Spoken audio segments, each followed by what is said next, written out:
Привет-привет, друзья мои! Всех приветствую на канале Дружные спицы. А для тех, кто впервые заглянул на мой канал, меня зовут Анна. И сегодня я предлагаю вам связать вот такой интересный, прекрасный топ. Если кто смотрел мое предыдущее видео «Готовые работы», могли увидеть этот топ. И некоторые девчата предложили мне снять мастер-класс по вязанию данного топа. Можно назвать топ, можно назвать футболка или летняя кофточка. Это уже не зависит, а так, как вам больше понравится.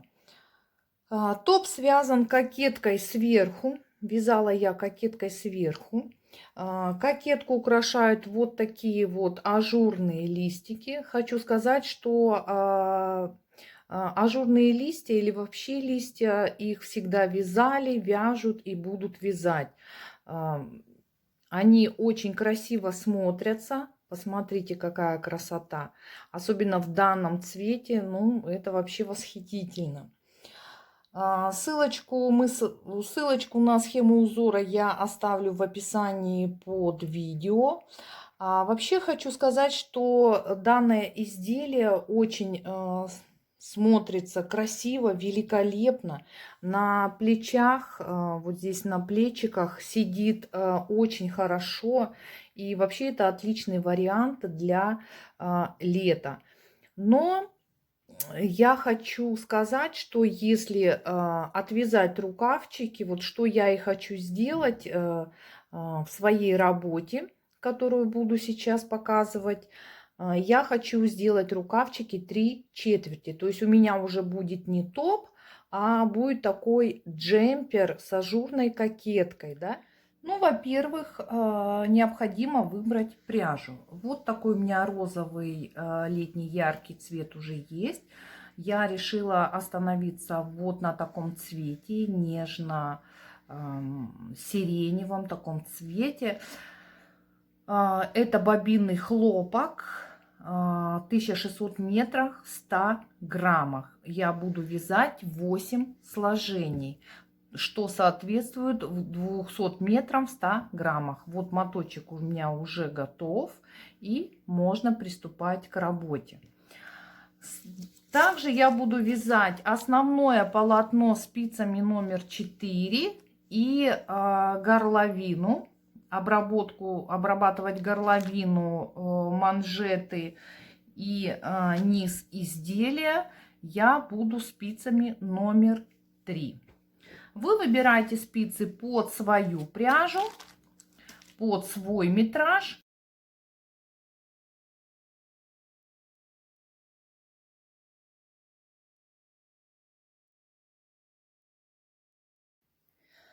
Так, девчата, какие нам необходимо снять мерочки для вязания нашей кокетки?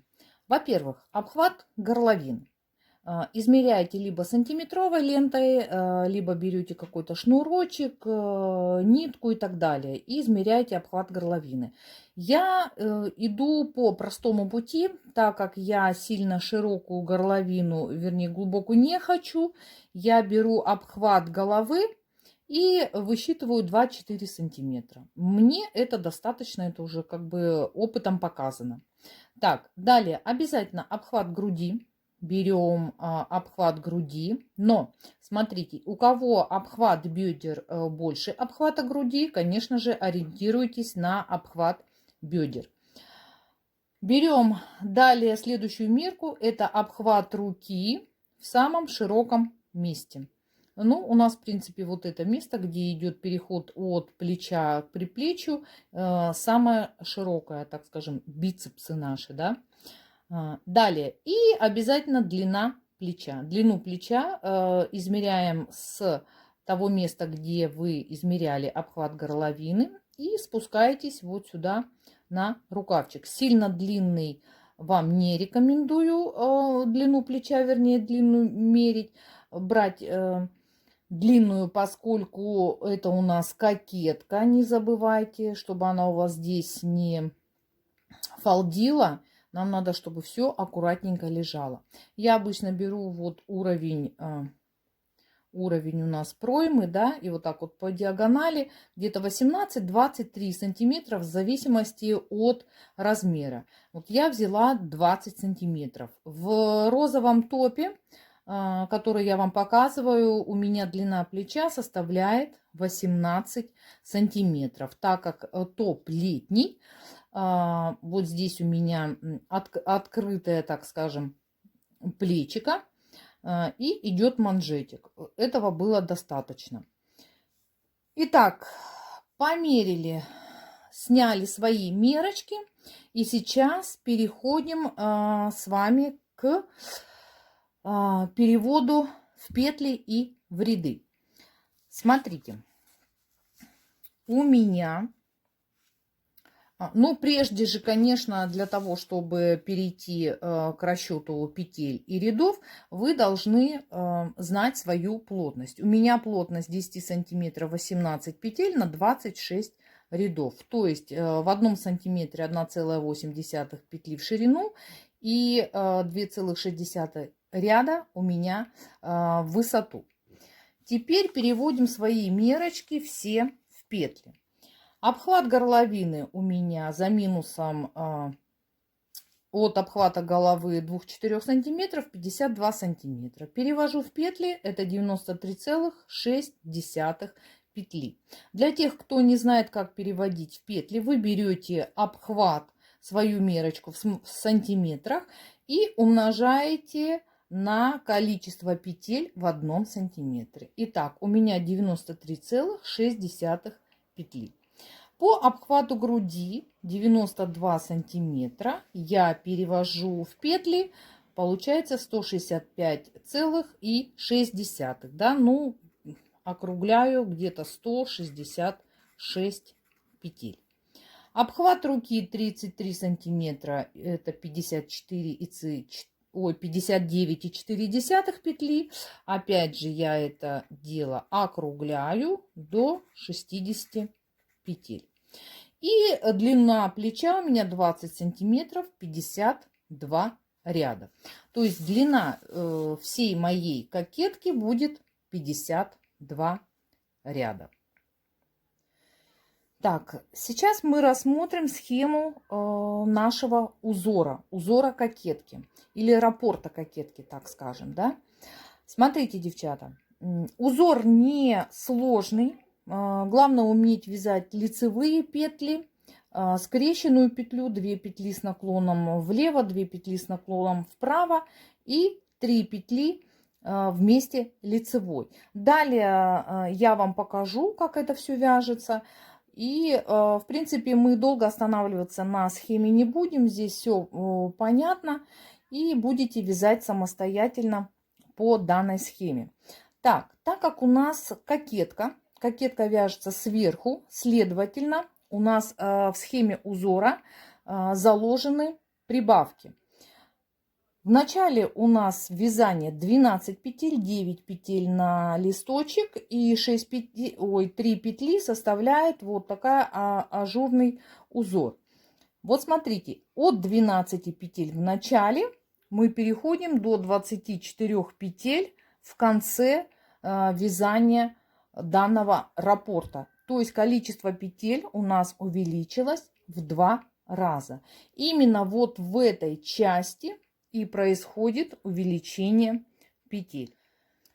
Как мы уже выяснили, посмотрели, один раппорт узора у нас составляет 12 петель. У меня по обхвату горловины 93,6 петли. Как же мне выяснить, сколько раппортов мне необходимо взять для вязания кокетки?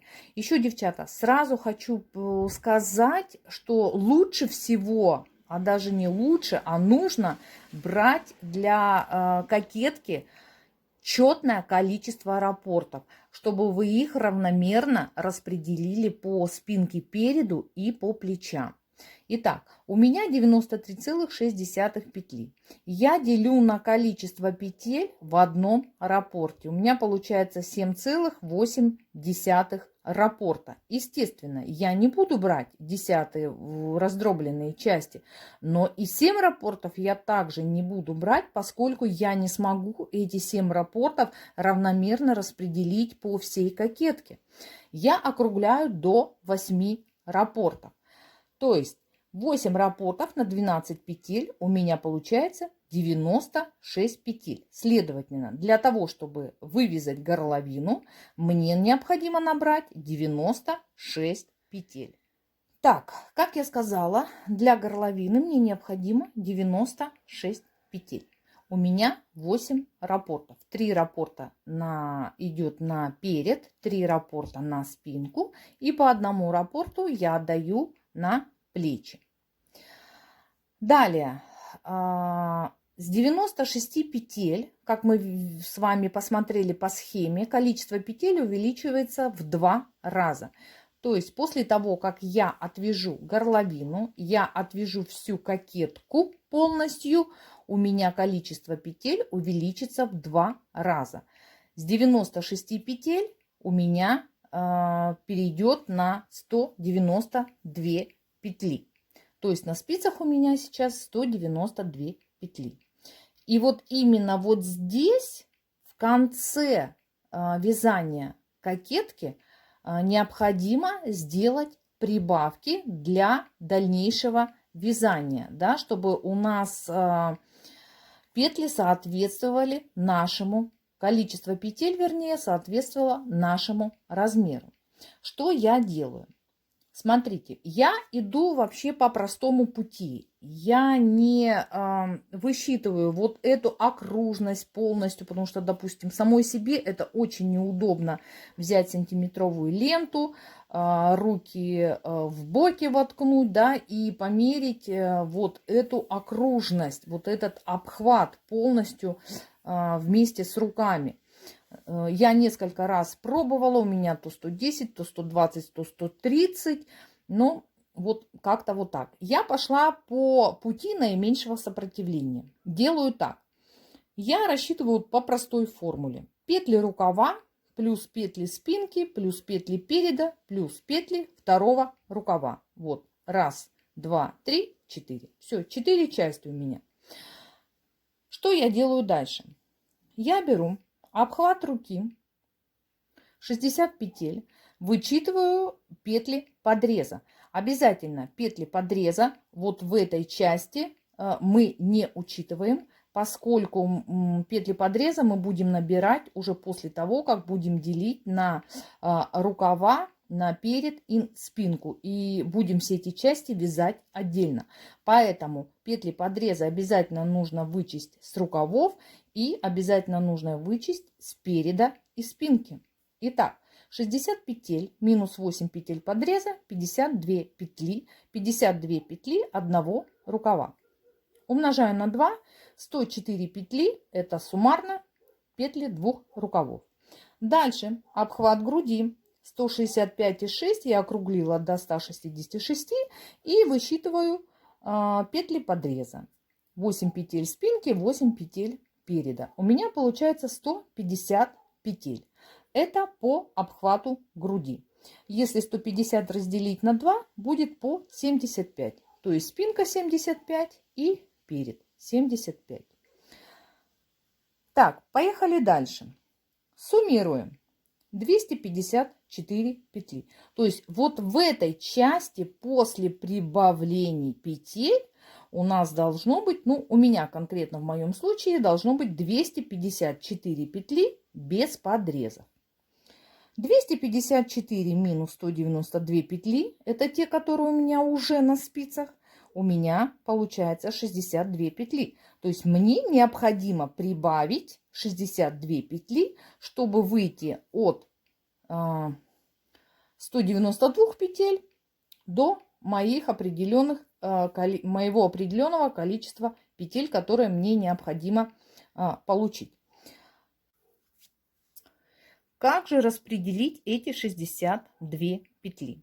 У меня 8 раппортов. 62 петли необходимо распределить на эти 8 раппортов. Я 62 петли делю на 8.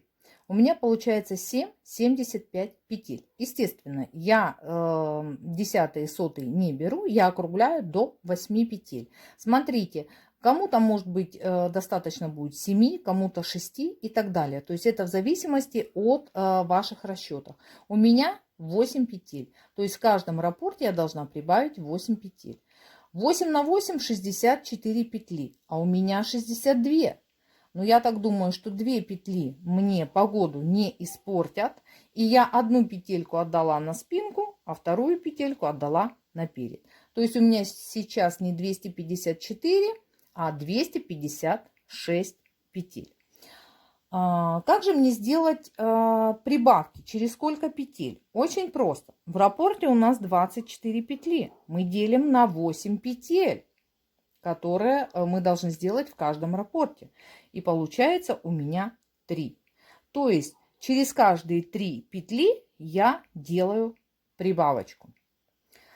Итак, девчата, надеюсь, все понятно. Смотрите, если возникнут какие-то вопросы, задавайте в комментариях, пишите обязательно. И я буду отвечать на ваши вопросы.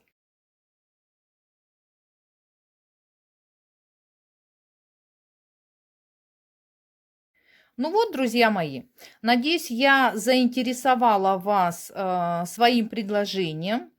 Так что думаю, что вы останетесь со мной, и мы с вами обязательно свяжем вот такой прекрасный джемпер с ажурной кокеткой. Ну, а кто не хочет длинные рукавчики, пожалуйста, можете связать топ с короткими рукавами.